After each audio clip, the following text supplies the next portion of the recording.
Welcome to A Coleman Conversation. Chris Hurn, President, CEO of Community Bankshares, Phoenix Lending Services. Chris, I can never get your title right other than congratulations on the new venture. You've been doing it for a while now. Thanks, I saw, and we're going to get Joe Amato in here in a second. I want to talk about specifically what's happening on the ground with the new budget and everything. But congratulations on your numbers, Chris. June 30th, Community Bankshares. Where are you on the top lenders list for 7A?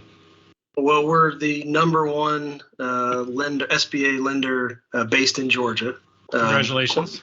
More than double what our second closest bank is. We're number 36 nationally, but hopefully Joe and I can work on getting ourselves up the rankings a bit more between now and the end of September. I wanted to bring in also Joe Amato into the conversation. He's one of your vice presidents, business lender development, former SBA District Director out of Las Vegas. Joe, welcome. Nice to be on board. What I wanted to talk about is I'm really enjoying this Coleman Conversation series. Chris, you were one of our first interviewees, and it's nice to get a big picture of what's happening in lending. But I want to talk a little bit about, with all the changes under Trump 2.0 and the SBA, how that's affecting Main Street. And obviously, there's a lot going on in that. And Chris, I'm gonna let you introduce the subject. Why is this so important? What's happening and how it's affecting employment on Main Street? Yeah, I mean, there's more changes made in this SOP than there ever has been at one time before. But there's a number of them that I think are having some unintended consequences, and I think it's important that as an industry we talk about it.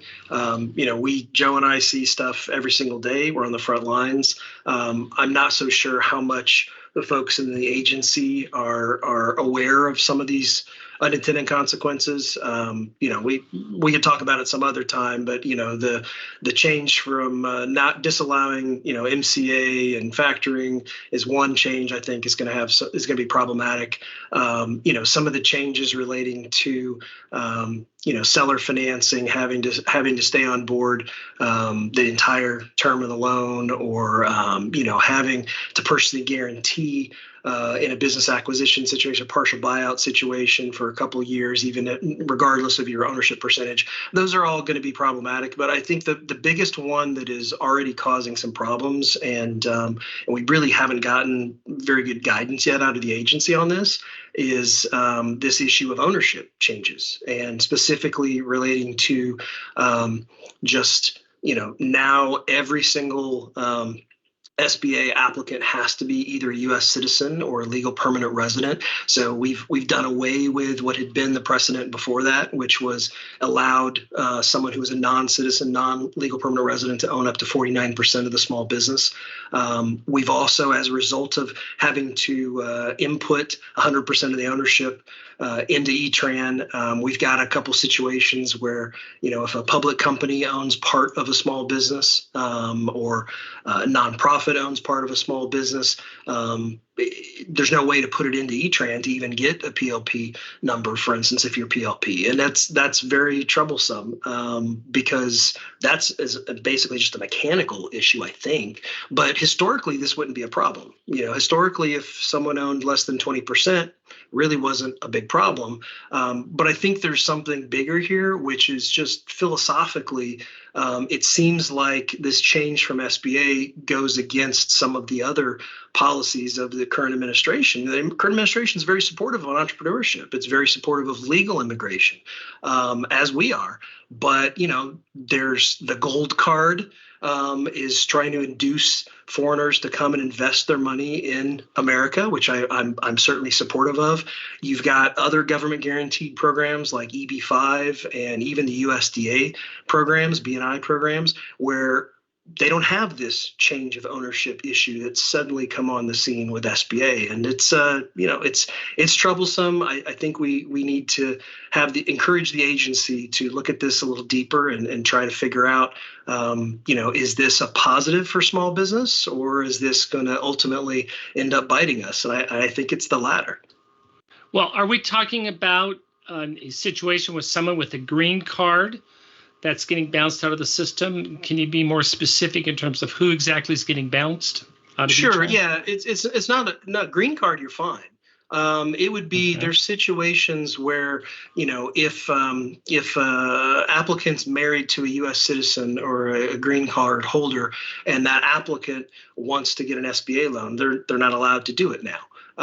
If the regs also say if someone is a officer, director, key daily manager, if they're not a legal permanent resident or a U.S. citizen, that applicant cannot get an SBA loan, for instance. So it's there's just a number of situations that seem to run afoul of what we would want to encourage. I mean, immigrants have built this country, legal immigrants. And we want to encourage their investment in the United States, creating American businesses, creating American jobs. But this change of ownership, I'm not sure where it came from, but it seems to run afoul of that. And I don't think it's good policy. And I frankly, I don't think it's in the spirit of what the administration wants to see happen anyway. Let's bring Joe into the conversation. Joe, Sure. Tell me what your experience is out there talking directly with entrepreneurs. Well, I'm dealing with several projects right now that prior to July 1st, as long as 51% of the company was owned by either a U.S. citizen or a green card holder, it was eligible. Did not matter what the other 49% was, especially if they were legal or legally, but legal immigrants. Now, not as CB&T, but other banks that I've talked to, other bank officers I've talked to, are having to deny loans because even down to 1% of the ownership is a legal immigrant, but is not a green card holder or a U.S. citizen, and that includes both EB-5 and EB-2, which are incentivized to get legal immigrants involved in small business. So we're in a situation where we're denying loans because of this change in rule. I normally don't like to get into the weeds too much on this format, but I got to follow up with that. What do you mean when you say they are legal immigrants, but they're ineligible for SBA financing?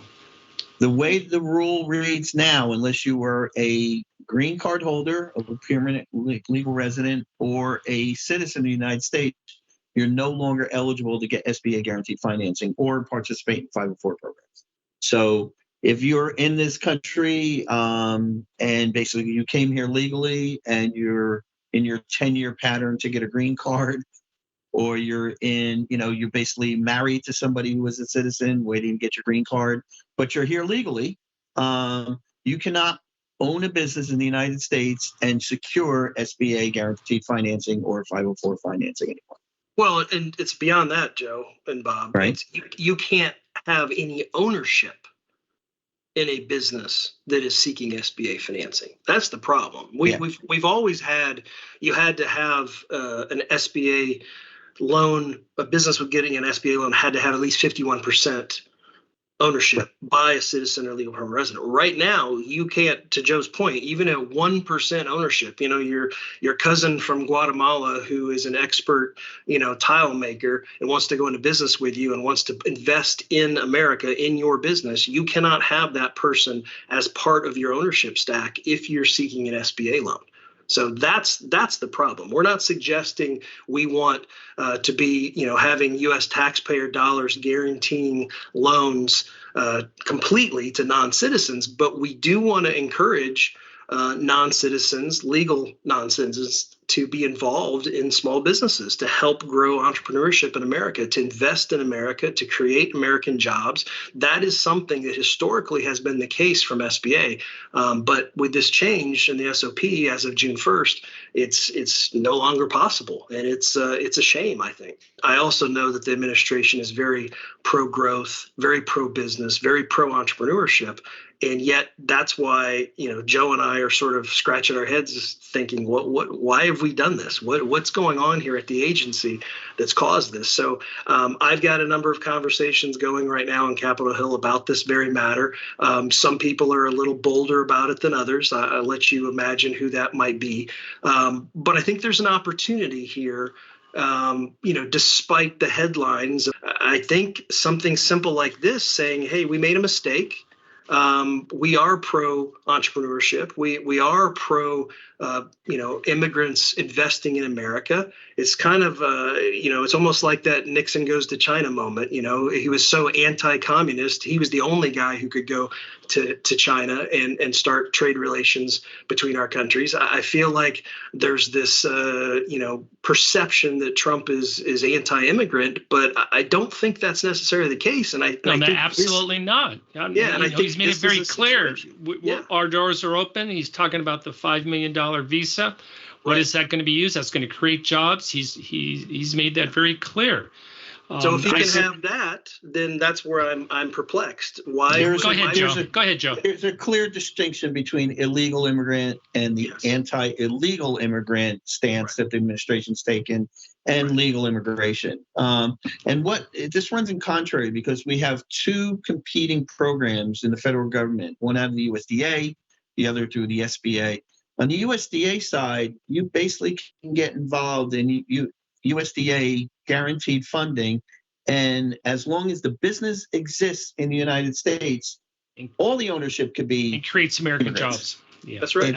Everyone. And I have one project right now that's coming out of the majority, well, not the majority ownership. The majority ownership is from the U.S., but part of the ownership is from the Netherlands. And they're bringing over a concept from Europe that's going to be very successful in the United States.